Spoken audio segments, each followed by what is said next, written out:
G'day there guys, Marky here, and welcome back to another episode of r/relationship advice. Let's go. Am I the a-hole for arguing with my fiancée after she left my child at home and took only her kids on an outing? Backstory. My fiancée and I have been together for about 4 years. She has 2 kids, 12 female, 15 female, with shared custody. It's an odd arrangement. She has them January to June. Early September, she moved into our house. My daughter Charlie is 10. For the record, up until recently, she has been an amazing mother figure to Charlie. Our first issue was back in November as we discussed bedroom arrangements. She felt her eldest should have a room for her own while living there 6 months out of the year. That would cause Charlie to bunk with her youngest.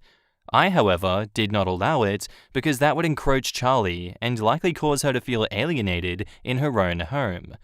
Last weekend, I was called in and worked a 12-hour shift. When I arrived home, Charlie was upset because they went out to eat and left her home. She said when they came back, she was handed a bag of takeout and the food was stone cold.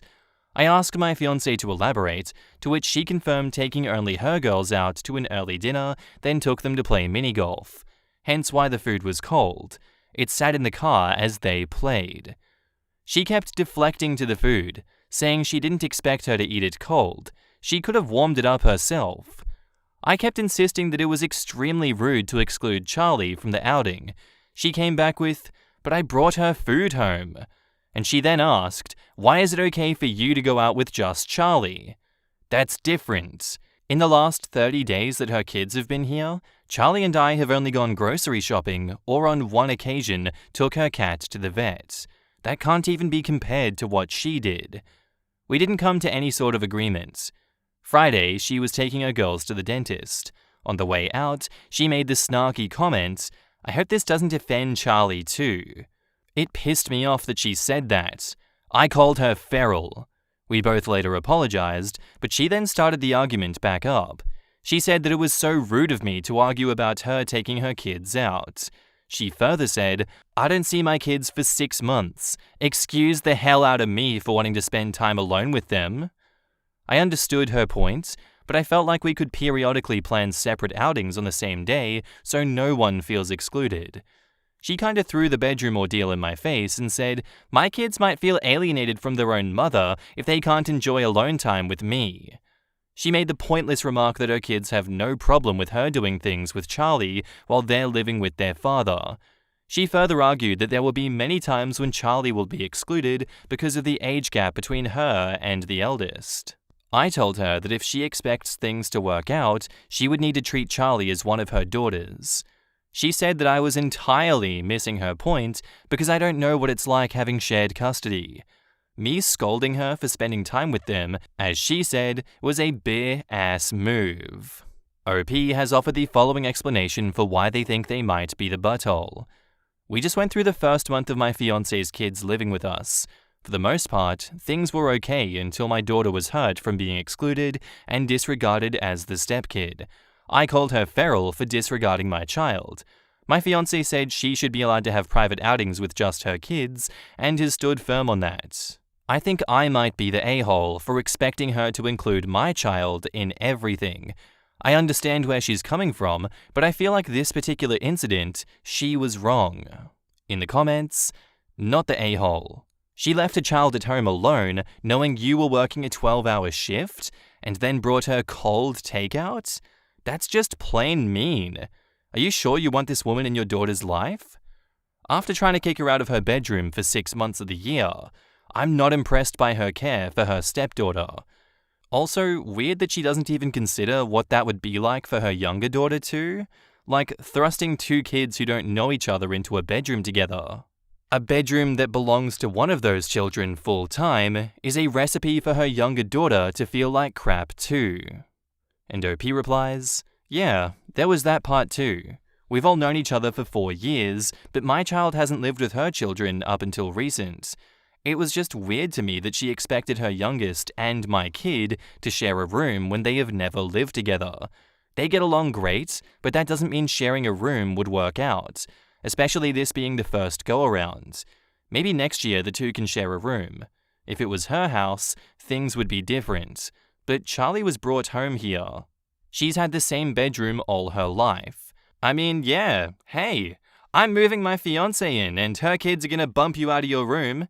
That would have gone over well. To top it off, Charlie is 10. Who the F leaves a 10-year-old home alone? OP says, she's been left alone before. The only difference was that I never stayed gone longer than an hour, and I've never left her alone at night. Most of the time she's left alone, it was a quick run to the store. Fortunately, she's never had to be a daycare kid. My ex-mother-in-law has helped me raise her as she lives nearby. I've been a single dad since she was 3. Let me point out the obvious. Your ex-mother-in-law lives nearby, and yet your girlfriend didn't leave Charlie with her. It's not like that would slip your girlfriend's mind. She left your daughter alone intentionally. The red flags are everywhere in this post. Your fiancé sounds very immature, and it sounds like you both need to work on your communication. You are not the a-hole, but your fiancé is for leaving a 10-year-old home alone for that long, and specifically excluding her from the outing. OP, your fiancé gave your daughter a bag of food that was sitting in the car as they played mini-golf for presumably several hours. During that time, food can accumulate bacteria when left out between 40 to 140 Fahrenheit in as little as 2 hours. Not only did this woman neglect your daughter to show favor to her own kids, but your daughter could have become ill from eating leftovers that were sitting in your fiancé's car. The fact that your fiancé is petty and vindictive and compares going to the store or taking a cat to the vet as the same as going out to restaurants and playing mini-golf, then uses it against you, this is a manipulation tactic.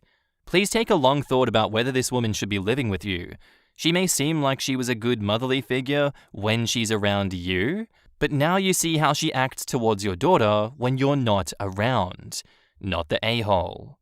And OP responds, honestly, I didn't even think about the food poisoning potential. I was more focused on the big picture of excluding her. My fiancé was like, well, I placed her order to go after we ate. Like that changed anything, since she knew that it would be sitting in a car for who knows how long. Nobody plays mini-golf for a couple of minutes anyways. How are you not fixated on the 10-year-old being left home alone? Are we missing something? With all respect, the fairness issue isn't the problem here if your child was left alone. And I say this as a former latchkey kid who spent a lot of time alone, not some high horse. She's 10. And now, onto the update, just in case anyone comes here. As of tonight, she's moving out. She's going to move in with her mother. I didn't think that would be an option, but I'm glad that it worked out for her kids' sake. As far as our relationship goes, I can forgive, but I can't forget. She's so damn stubborn, she still doesn't see what she did wrong. She only sees herself as the victim in this. I'm honestly over it. I can't have someone mistreating my kid behind my back. Charlie has mixed emotions, which has made me feel even worse. She's been upset with her for what she did to her, but yet she's sad that she's leaving. She thinks that when the other girls go back to their dads, the relationship would revert back to what it was. I told her that's like a conditional relationship. It's not healthy to be loved and treated well only 6 months out of the year. She should have treated my child the same, regardless if her kids are here or not. Tomorrow, the evil stepmother is officially moving out as soon as the truck arrives. Charlie will be going to her grandmother's during the move just to prevent any idle words being spewed against her. Her grandmother has a fun day planned for her, which she's looking forward to. I'm looking forward to having this lady out of my house. She's damn well taken over, and I've far too long kept my mouth shut. In the comments, I'm sorry about the 4 years you lost, but very happy that you ended this relationship for your daughter's sake. I was your daughter in my mother's marriage and was treated so poorly by the step and his family, and it greatly affected my mental health, self-esteem, and my relationship with my mum, and I still resent her for a lot of things that happened in the past. Please let your daughter know how loved she is. It must already be hard enough with her mum being absent, and now this. But none of it is her fault. Sending you both love as you get through all of this.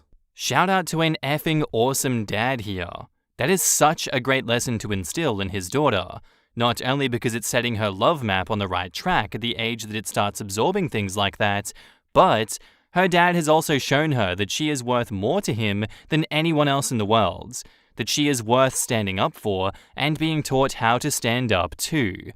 I wish healing for OP and Charlie, and that they will be surrounded by people worth them and good for them.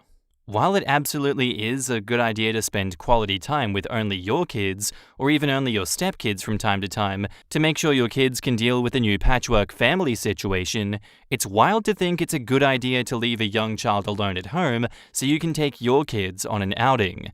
If the stepchild goes to live with your mum full-time and you only get to see her a couple months a year, that can be emotionally difficult on a child, and it's not a bad idea for mum to spend quality time with her kids without bringing the full patchwork family along.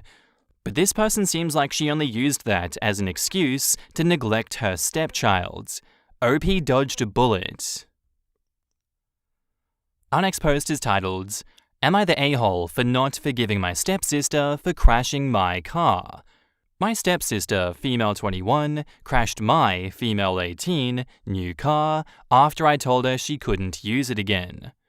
So my stepsister, we'll call her Paula, had 2 cars, both that she got from her dad and my mum, and she destroyed both of them within months after she got them. My mum and her dad got married when I was 11 after my dad died 3 years prior. I had a hard time accepting her dad and her, but in the end, I got used to it and we have a solid relationship. At least her dad and me. Paula got her first car when she was 17, just after she got her license. It was an older Audi that she got from her dad, and it wasn't the nicest car, but it was a good start. She didn't like the car, but it was better than nothing, so she used it. But after 4 months, she crashed it into my mum's car as she was coming back from a party. The second car she got last year from Christmas. My mum and her dad bought it for her, but guess what? She drove it into the river on New Year's because she forgot to put the handbrake on. My mum and her dad were furious, but she didn't care. She said she would just buy a new car and they should chill out. She moved out afterwards to her own apartment. So I just bought myself my dream car, a Mini Cooper 2014. I did years of saving for it. My stepsister visited 2 weeks ago over the weekend while I was at my grandparents' house, so she thought she could use my car while I was gone and drove shopping with it. As I got home, I saw a huge scratch on the back.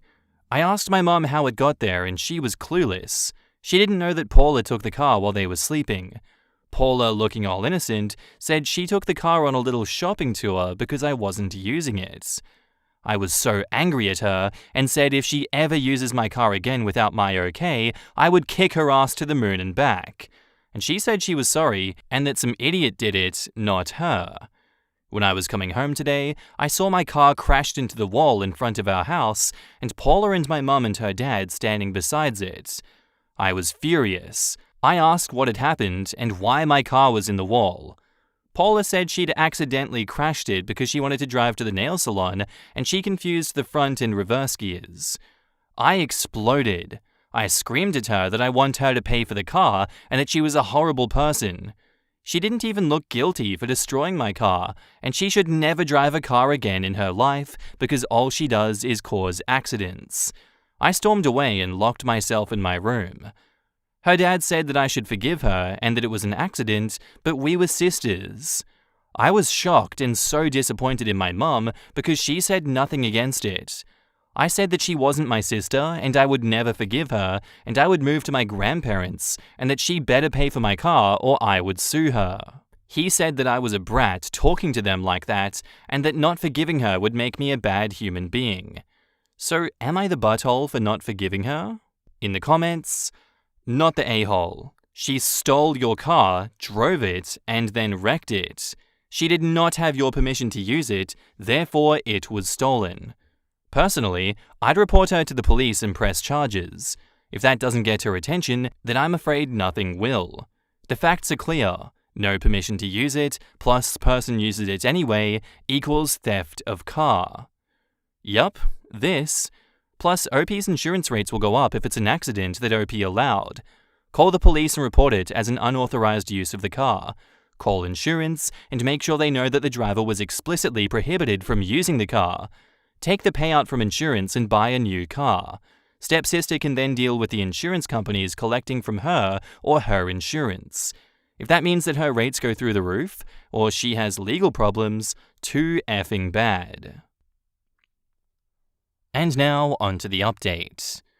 This morning, I got a call from my stepdad saying Paula came crying and drunk driving in a car to them and begged him to try to change my mind on the police because she doesn't want to get into trouble.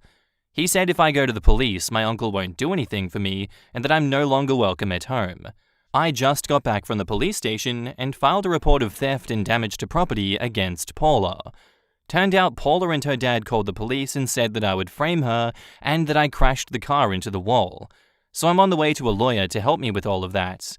I also called my insurance company, and they said they would work on getting me the money I deserve. I'm now living at my grandparents' house and will distance myself from the rest for a while. Some of you had questions about stuff, so I don't know why my mum didn't say anything against Paula and her dad. She's normally very vocal on her bad driving skills. Paula got both cars bought for her because she doesn't have the money to buy one herself, but I had, so they only bought her the cars. When she crashed into my mum's car, she damaged only the right side of the car, so my mum wasn't that pissed at her. Paula always got out of trouble because my uncle always got her out of it. She got her license after the third time trying, and only after my mum helped her out. She also got into an accident when she drove my mum's car, and she went to hospital for a broken leg, but nothing really happened to the car. I will update when something happens, and thank you for all the support in the comments. It helped a lot. Small update, I just found out that my stepsister tried to fight my mum after she contacted me and wanted me to come back home. She's in the hospital right now because Paula broke her nose. I'm on my way to her, and I hope she's alright and sees what kind of a person she really is. Again, new update. Paula just got arrested for stealing the car from a neighbor, and my stepdad is not talking to my mum or me right now, and my mum is thinking about getting a divorce. I don't really know what to say. I'm just overwhelmed with the situation right now, so yeah. In the comments, she stole the neighbor's car while being investigated for stealing a different car and stepdad is mad at them? What the actual F is wrong with this girl? Let's think about it. She's got away with crashing 2 cars, and nobody other than OP cares she is drunk driving. She thinks she literally has the cops wrapped around her finger. So yes, it's not hard to believe she thinks she can add thefts to this chain of mess. She never had any reason to restrain herself. That helpful family, that sweet uncle, is literally pushing this lady and anyone around her to death. Good cop records won't help you if you're having eternal sleep underground or you can't move your fingers anymore. She could also have some kind of personality disorder. She has zero impulse control. I mean, breaking mum's nose after she supported her for so long? Stealing and crashing car after car? Continuing to drive drunk when any sane person would have stopped after the first crash? Some people just don't deserve to drive. My little sister rear-ended someone within 3 days of getting her license. My dad spent just over a month rebuilding the front end of her car for her, and within a week, she rear-ended someone else. Then on the way back to the accident to meet my dad, she rear-ended another person while in her friend's car. And then my parents bought her a second car, and within a month, she had rear-ended someone else again. Not bad, but still. My dad had the car sent to the wrecker and told her she can buy her own bus pass because she's clearly a danger to everybody on the road and has no business behind the wheel of a car. I had a friend in high school who needed to take her driver's test something like 12 times. They let you retake only parts of the test you'd failed previously, so she incrementally passed it, a few skills at a time. I drove with her exactly once, and afterward, silently swore that I would never get in a car that she was behind the wheel of again. It's kind of amazing that people can be that terrible at driving and not realize they need to stop doing it. Why do people have kids and not parent them? Everyone sucks except OP. I hope she can get away from them. Yeah, it sounds like the stepdad has a death wish for his daughter. Does he really want her to die in a fiery automobile crash? Or be in jail for drunk driving and killing other people? And that's where I'm going to end today's episode, guys. I do hope you enjoyed, and I'll see you in the next one. Bye.